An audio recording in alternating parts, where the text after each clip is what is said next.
Société Péris, partenaire du rugby amateur languedocien, vous présente Série Rugby.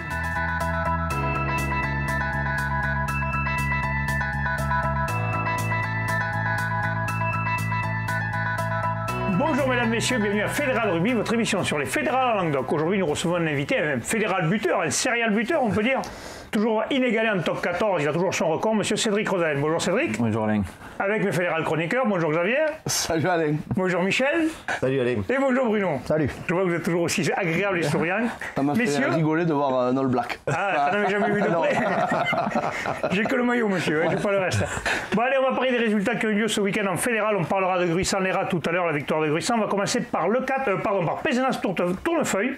Victoire de Pézenas à domicile, 21-18, Xavier. Ouais, victoire de Pézenas. Donc après la victoire en barrage la semaine dernière, la qualif en barrage contre Jacou, il recevait Tournefeuille. Dur en début de match pour Pézenas qui était mené 15-0 au bout de 20 minutes de jeu.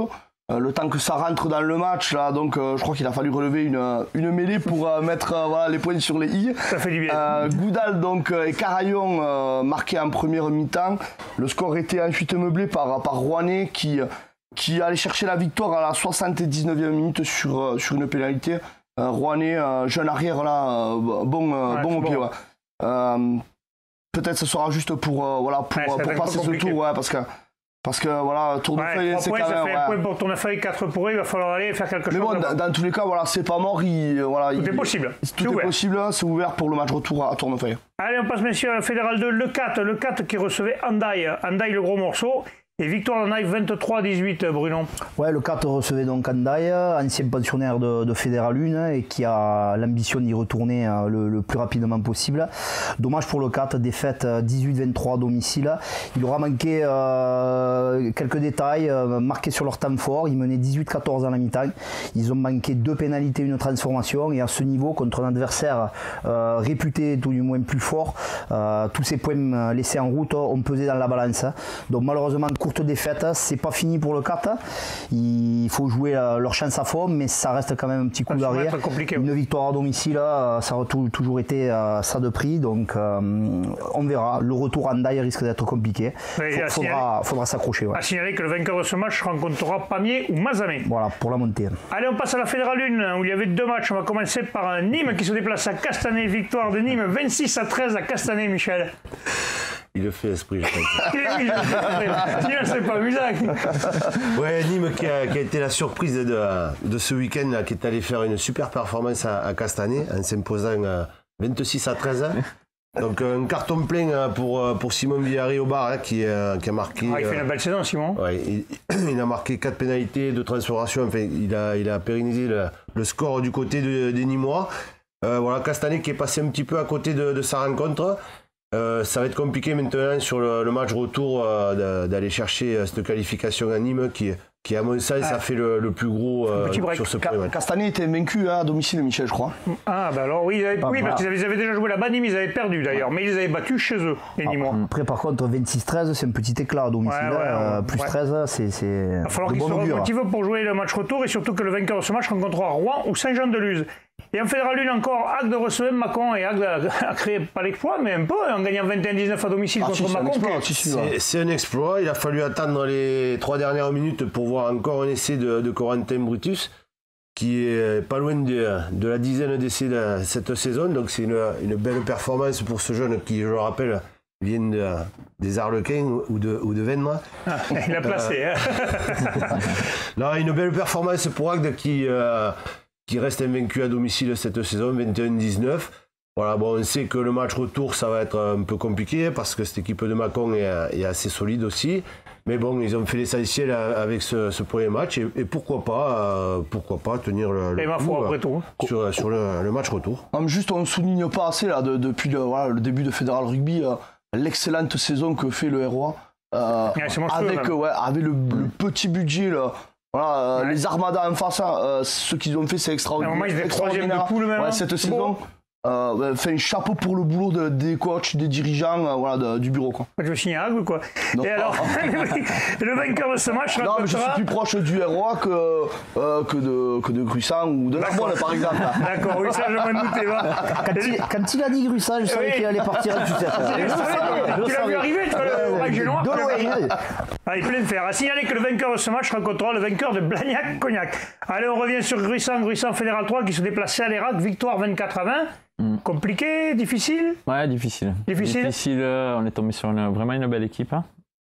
Notamment devant, où ils ont des bases solides, des gros villageois, comme on dit. Voilà, stade à l'ancienne, des supporters proches du terrain qui mettent c'est Xavier aime ce genre de match. Pression un petit peu. Donc voilà, ouais, non, match rugueux, très rugueux même, où on a laissé un peu de plume parce qu'on a quelques blessés, quelques suspendus aussi. Ouais, donc il y a des mecs qui vont manquer au match retour? Donc ouais, il y a Arnaud Ramé qui sera suspendu puisque c'est son second jaune. Et Gwen Pontier qui a pris 2 jaunes sur le match, donc rouge. Ouais, là, c'est dommage parce que c'est deux pièces maîtresses quand même. Ouais, c'est 2 pièces maîtresses. Maintenant, c'est aux autres de s'affirmer aussi. Donc, voilà, comme on dit, si on veut arriver loin, ça passera par la valeur de groupe et bien maintenant, place aux autres. Donc, et justement, c'est vrai que c'est 2 éléments quand même importants du groupe.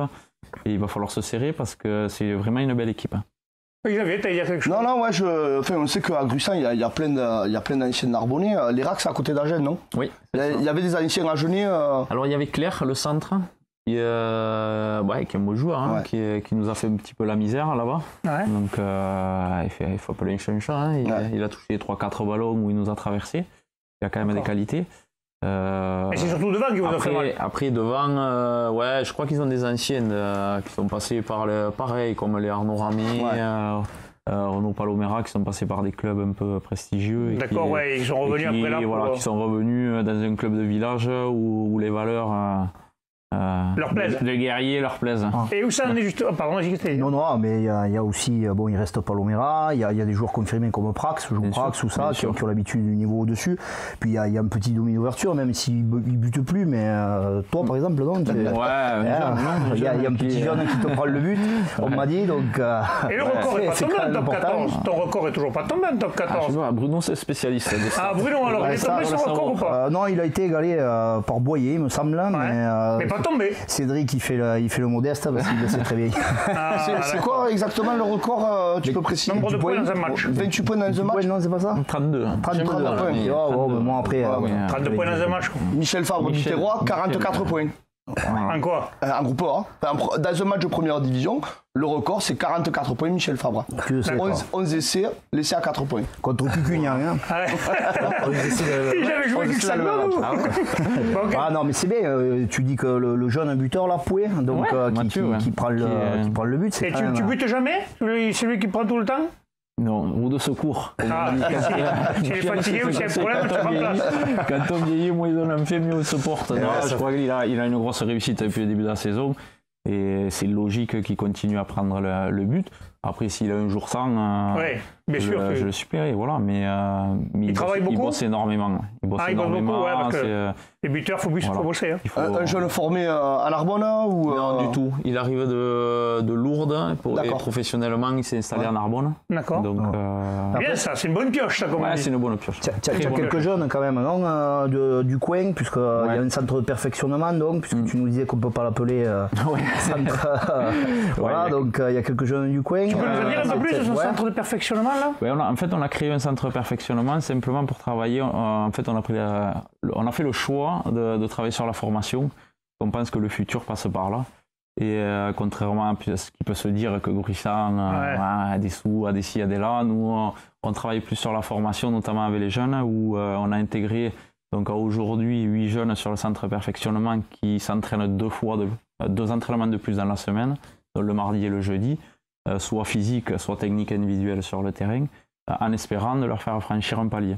Et c'est vrai que c'est une satisfaction parce qu'aujourd'hui, régulièrement, ils sont sur les feuilles de match. Sur le 32e, il y en a même qui ont attaqué le match. Donc c'est quand même... Et ils jouent devant, derrière? Tu peux nous donner leur nom, par exemple, il y a un jeune comme Ilian Martès qui a attaqué 3e ligne. C'est le fils du président? Ouais, c'est ça. Qui a attaqué 3e ligne, qui a marqué un essai, qui a fait un super match.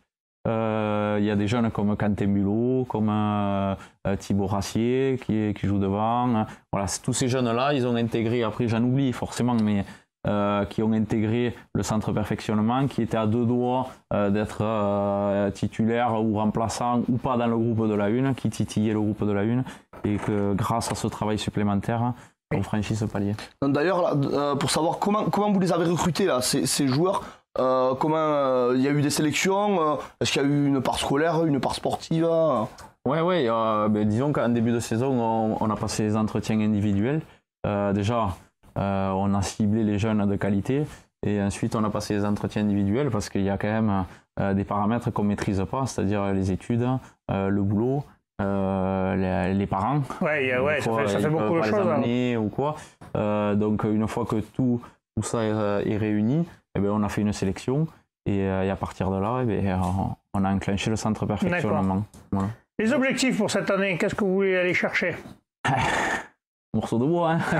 Non, mais je crois comme toutes les équipes qui ont un projet et qui ont de l'ambition. Après, il y a tellement de paramètres qui fait que c'est tellement compliqué d'aller le chercher, ce bout de bois. On va dire que la montée, ce serait déjà une saison réussie. Mais la montée, c'est le président et le projet du club. Après, les joueurs, voilà, il y a des joueurs qui sont en cycle, il y a des jeunes. T'en as beaucoup qui vont arrêter en fin de saison, là? Je sais pas, mais voilà. Il y en a plusieurs qui en parlent, quoi. Il y a des anciens, il y a les Gwenaël Pontier, les Renaud Palomera, ils sont plus proches de la sortie que du début de carrière. Donc moi, c'est ma dernière. Et c'est vrai qu'il y a un mix de jeunes et d'anciens qui fait qu'on a un super groupe. Et on va essayer d'aller le plus loin possible. Après, il y a de très très belles équipes en Fédéral 3. Ça, on le sait, on va batailler. Pour preuve, le premier tour, il est compliqué. Donc voilà, la route est longue. Michel, tu voyais que tu étais posé la question. Je rigolais parce que moi, c'est ma dernière, j'ai dû le dire la même fois. T'en as combien de jubilés, Michel? 7, 8? Michel, pour préciser, a gagné, je crois, 4 ou 5 titres après son jubilé. Voilà. Donc, Le premier jubilé ou après le 5e jubilé? C'est bien d'avoir des projets comme ça parce qu'effectivement, moi j'adhère complètement. L'avenir des clubs, ils viennent de la formation. Et bon, mais on sait que c'est compliqué parce qu'on parle des entraînements, mais tout autour, il y a le staff médical aussi qu'il faut mettre en place. Il doit y avoir un préparateur physique, un nutritionniste. Bien sûr, on a mis une nutritionniste, un ostéo, un kiné, un docteur. Ils ont tout pour réussir. Mais à côté de ça c'est le centre perfectionnement. À côté de ça, on a vraiment la volonté de faire une grosse catégorie junior parce que pour nous, c'est important. C'est vraiment une catégorie clé dans la formation. Quand maintenant, c'est une catégorie qui avait été oubliée un petit peu sur le club. Depuis 2-3 ans, les résultats des Tellière et Philippe Honneau ne sont pas à la hauteur de ce que ça a été pendant très longtemps. Mais bon, le travail de formation, il prend du temps. Tu tombes sur des générations douées, donc tu as des résultats, mais sur la régularité, pour le pérenniser. Ce travail, voilà, on fait un gros boulot là-dessus, en espérant qu'on ait une grosse catégorie. On va vous le souhaiter, ça sera le mot de la fin. Avant de se quitter, on va dire un petit coucou à nos amis de Castelnaudary, l'abbé qui a perdu contre Célé ce dimanche et qu'on a vu au Parc des Sports de l'Amitié. Je vous remercie, messieurs. À bientôt. Transpirez bien sur tous les terrains. Ciao. Ciao.